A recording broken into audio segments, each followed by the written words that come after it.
Olá galera, vamos nessa videoaula começar o estudo sobre funções logarítmicas. E aqui, antes de ir para a função de fato, vamos estudar, o que é o logaritmo. Eu gosto de falar, de explicar, para ficar mais fácil o entendimento, eu gosto de colocar o logaritmo como uma operação inversa às potências que nós denominamos de exponenciais, Aquelas potências a elevada a c, onde a é um número real maior do que zero e diferente de 1. Tudo bem? Então o logaritmo não é uma operação inversa ele não funciona como uma operação inversa a qualquer tipo de potência. Funciona como operação inversa para as potências que nós denominamos aí na parte do estudo de potências e de funções exponenciais de exponenciais. Tudo bem? Então o a é maior do que zero e a é diferente de 1. Tudo bem? Uma potência desse tipo, a elevado a c, onde o a é maior do que zero e o a é diferente de 1, o resultado dela, o número b, resultado dessa potência, ele vai ser sempre maior do que zero. Nós já vimos isso também. Tá? Nos livros, na verdade, no meu material para quem é meu aluno, a gente estuda isso. Essa ideia aqui é explorada antes de chegar no estudo de logaritmo, Seria um pré-requisito. Não tem como estudar logaritmo sem saber potência, exponenciais. Aí qual que é o símbolo que a gente usa para logaritmo? A gente escreve isso aqui, LOG, o log, Então a gente lê, quando parece que aqui, log de B, o Azinho aqui no índice aqui embaixo, igual a C, como que eu leio isso aqui? Log de B na base A é igual a C, tá? Nomeando esses elementos, o A é chamado de base do logaritmo, é a mesma base da exponencial, que é a sua inversa, tudo bem? O B é chamado de logaritmando, é esse número aqui dentro do logaritmo. E o C é o logaritmo, é o valor numérico do logaritmo. A gente chama de logaritmo, símbolo C. Como operação aí, esse exemplo aqui nos mostra bem como funciona. Então eu afirmo para vocês o seguinte: log de 8 na base 2 é igual a 3. Por quê? Porque 2 elevado a 3 é igual a 8. Então esse número aqui, que na minha forma genérica é o C, eu escrevi como C, quando eu quiser saber o resultado de um logaritmo, eu tenho que me perguntar o seguinte: a base elevada a que número dá esse valor aqui dentro, que é o logaritmando? Nesse caso aqui, 2 elevado a quem dá 8? Ao 3. 2 elevado a 3 dá 8. E vocês vão ver que alguns exemplos, alguns cálculos de logaritmo dá para fazer de cabeça. Outros nem tanto, a gente vai usar as equações exponenciais para facilitar e para ajudar. Então olha só, mais exemplos dessa ideia. Log de 81 na base 3 é igual a 4. Por quê? 3 elevado a 4 é igual a 81. Então, na verdade, eu procuro o expoente dessa base aqui, tal que o resultado seja o logaritmando, esse número aqui dentro. Letra B aqui, log de 4 na base meio é igual a menos 2. Por que esse logaritmo é menos 2? Se eu pegar meio e elevar a menos 2, segue a setinha aqui para mim, por favor. Se eu pegar o meio e elevar a menos 2, eu inverto essa fração, o expoente que era negativo passa a ser positivo, lembram dessa? Aí é lembrar das propriedades de potência. Aí 2 sobre 1 é 2, 2 elevado a 2 é 4. Tá vendo? Dá exatamente o valor que dentro do logaritmando. Dentro do logaritmo, que é o logaritmando. Olha esse terceiro exemplo aí, letra C. Eu coloquei uma raiz aqui para dificultar um pouquinho, mas vocês vão ver que a ideia é a mesma. Usa-se as propriedades de potência também, tá? Então, log da raiz de 5 na base 5 é igual a meio. Por quê? Se vocês lembrarem, como é que eu posso transformar esse símbolo de raiz em um símbolo de potência? é 5 elevado a 1 sobre 2, que é igual... Ó, desculpa, gente, eu ainda não transformei, né? Ó, 5, eu vou usar aquela regrinha que eu estava explicando para vocês, né? 5 elevado a quem que dá raiz de 5? 5 elevado a meio, vocês vão ver que é o próprio símbolo, aqui é direto até 5 elevado a meio, é o próprio símbolo, né? Na forma de potência da raiz de 5, né? Isso aqui a gente estuda lá em potências, né? Potenciação, né? 5 elevado a quem da raiz de 5? Por definição, raiz de 5 é 5 elevado a meio. Então, isso aqui é mais direto. Agora, eu vou fazer, para terminar essa aula introdutória, eu vou fazer o exemplo 2.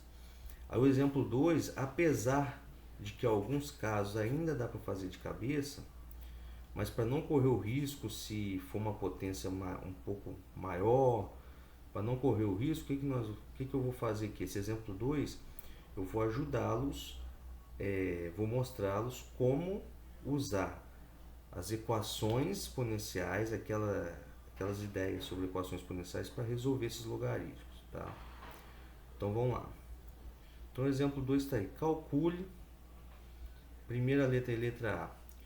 Eu quero saber qual que é o valor de logaritmo de 243 na base A. Então, o resultado que eu não conheço e eu quero descobrir, eu vou chamar de x. Pode chamar de y, a letra que vocês quiserem, né? É só o número, estou colocando uma letra aqui para representar o número que eu quero descobrir.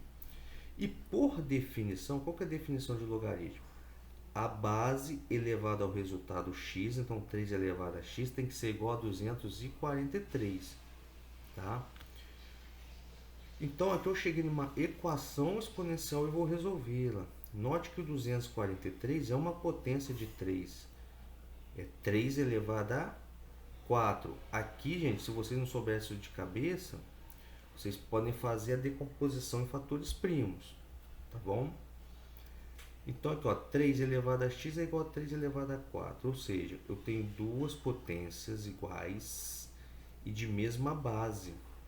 Então, os expoentes têm que ser iguais. Então, x tem que ser igual a 4. Então, está aqui, ó, resultado x igual a 4.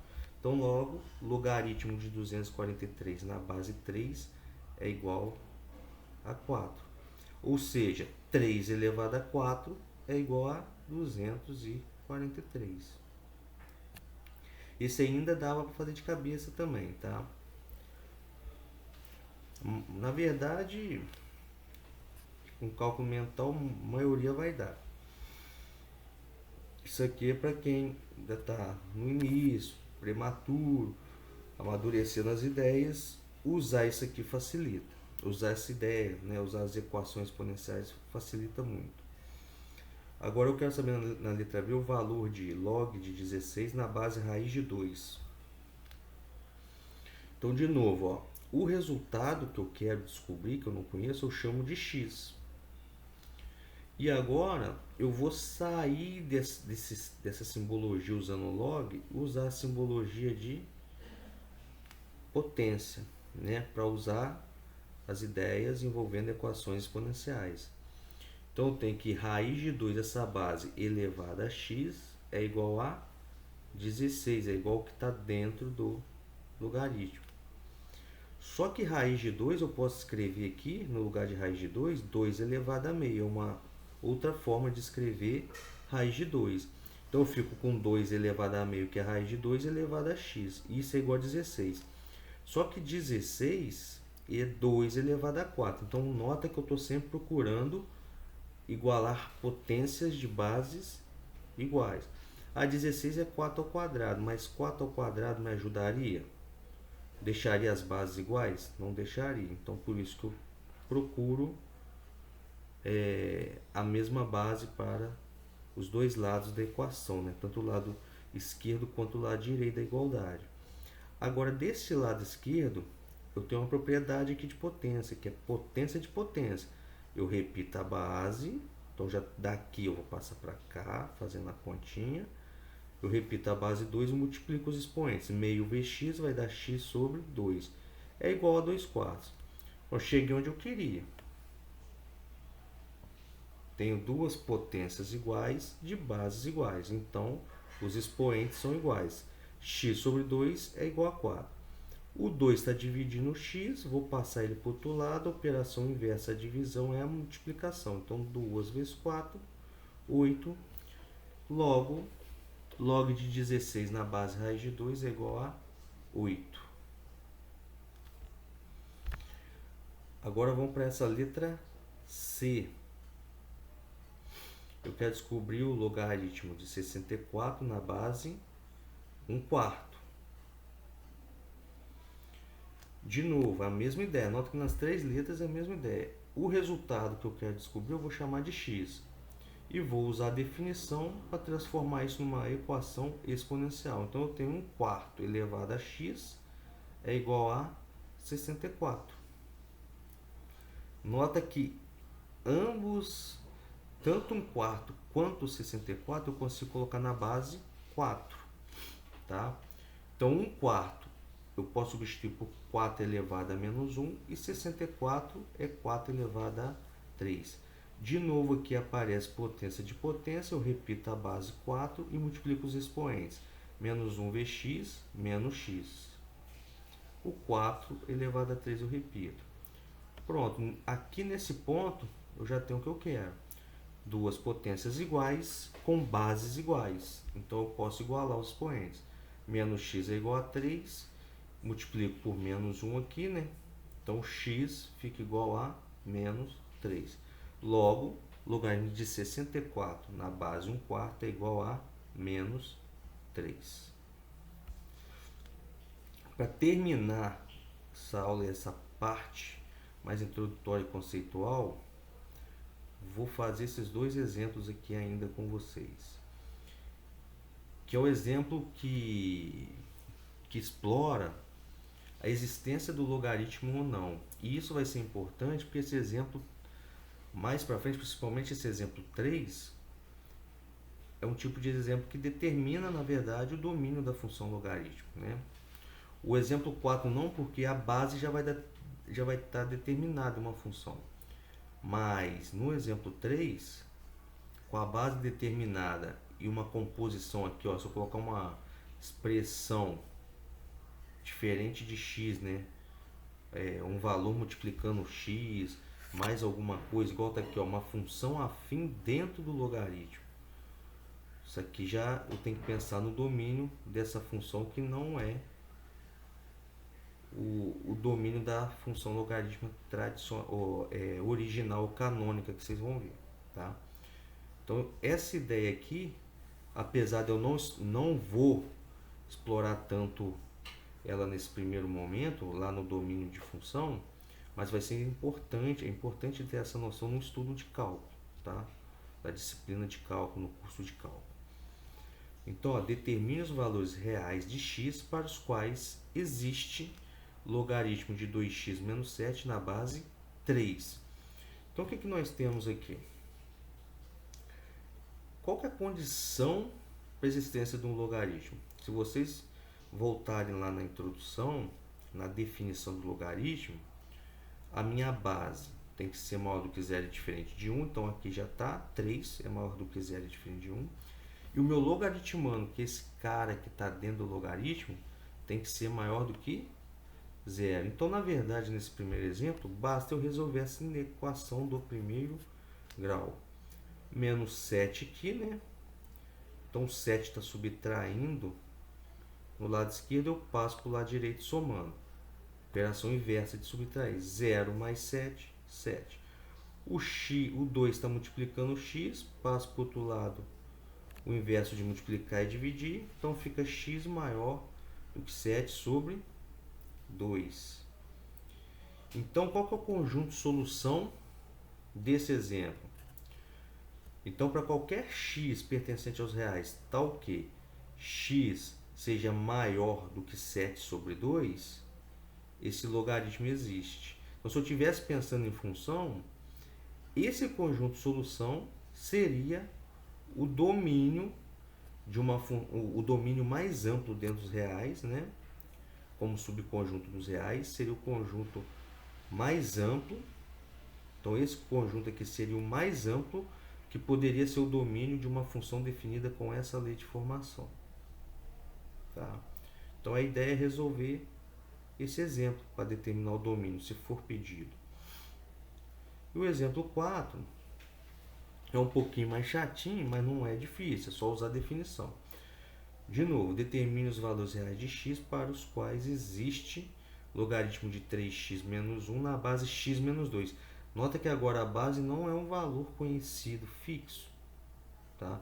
Coloquei uma expressão aqui, então tem que levar em consideração isso também. Então nós temos 3 situações a analisar. Né? Aí eu coloquei na forma de, aqui embaixo, ó, na forma de chave, como se fosse um sistema, para vocês notarem que as 3 coisas têm que acontecer simultaneamente, tá? Então vamos aqui, ó, o logaritmano, que é o 3x menos 1, né, que é o meu b lá da definição, tem que ser sempre maior do que zero, tá aqui.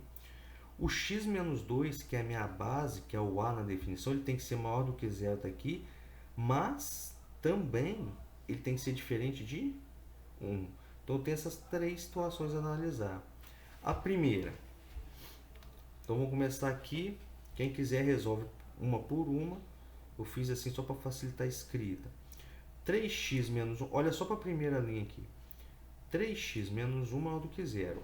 O 1 está subtraindo 3x, passa somando para o outro lado, então 0 mais 1 é 1, fica 3x maior do que 1. Aí, ó, da segunda para a terceira aqui, ó, o 3 está multiplicando o x, passa dividindo. X maior que 1 terço. Agora vamos para a segunda linha aqui. Tá? Vamos resolver direto essa, depois a gente vai para a terceira. Vamos uma por uma. X menos 2 é maior do que zero. Tem que ser maior do que zero. O 2 está subtraindo o x, passa para o lado direito, somando zero. 0 mais 2 é 2. Então daqui eu já concluo x maior do que 2 direto. Agora a última sentença, né, que tem que acontecer. O x menos 2 tem que ser diferente do 1. Então o x tem que ser diferente de 1 mais 2. Consequentemente, o x tem que ser diferente de 3. Agora eu tenho que pensar, né, na interseção dessas 3 sentenças. Tá? Qual que é o conjunto que satisfaz essas 3 sentenças? O x tem que ser maior que 1 terço e ao mesmo tempo maior do que 2, tá? E também diferente de 3. Se o x é maior do que 1 terço e x tem que ser maior do que 2, eu até coloquei aqui, dei uma erradinha aqui, deixa eu consertar. X maior do que 1 terço e x maior do que 2, o x tem que ser, o que prevalece é o x ser maior do que 2, porque presta atenção. Vamos pegar um número maior que 1 terço, porém menor do que 2. O 1. Vamos colocar o x como 1. Se o x for 1, essa primeira inequação aqui é satisfeita. Beleza, eu vou ter meu b maior do que zero. Porém, o meu a, ó, 1 menos 2 vai dar menos 1, que é menor do que zero. Então, eu vou ter uma base igual a menos 1. Então, a condição que me determina que a base tem que ser maior do que zero, ela não vai ser satisfeita. Então, por isso que eu tenho que pegar um intervalo que contempla os dois conjuntos aqui, né? Uma interseção entre esses dois conjuntos. Tudo bem? Nos livros, normalmente, eles fazem aquelas retinhas e a gente usa um apelo mais visual, né? A gente traça as retas e nas retas a gente coloca os conjuntos que representam a solução de cada sentença. E depois, com tracejado na vertical, a gente pega o conjunto que é a interseção numa terceira reta. Quem quiser pode fazer assim também, tá? Tudo bem? Então agora, ó, x maior que 1 terço e x maior do que 2, o que prevalece é o x ser maior do que 2, né? O que prevalece é a interseção, porque se o x é maior do que 2, com certeza ele é maior do que 1 terço. Agora, se eu pegar a partir do 1 terço, eu posso estar pegando valores que não satisfazem a segunda inequação aqui. né? Como eu mostrei para vocês um exemplo. Se eu pego x igual a 1, ele vale para a primeira, mas não vale para a segunda. Esse que é o problema. Então, por isso que eu tenho que pegar a interseção dos conjuntos que são soluções das minhas sentenças. E por fim, o x tem que ser diferente de 3. Então, o x pode ser qualquer valor maior do que 2, porém, ao mesmo tempo, ele tem que ser diferente de 3. Tá? Então, eu escrevi aqui como propriedade, né, o conjunto de solução essa vai ser quem? O x pode ser qualquer real, tal que o x seja maior do que 2 e diferente de 3. Tudo bem? Então, aqui eu termino minha aula, tá? Essa videoaula com os conceitos iniciais sobre logaritmo. As próximas, vocês já podem ver aqui, vão estar envolver a próxima aula, videoaula sobre logaritmo, né, que será a parte 2, já vai estar envolvendo as consequências diretas da definição. Então, bons estudos para vocês e até a próxima aula.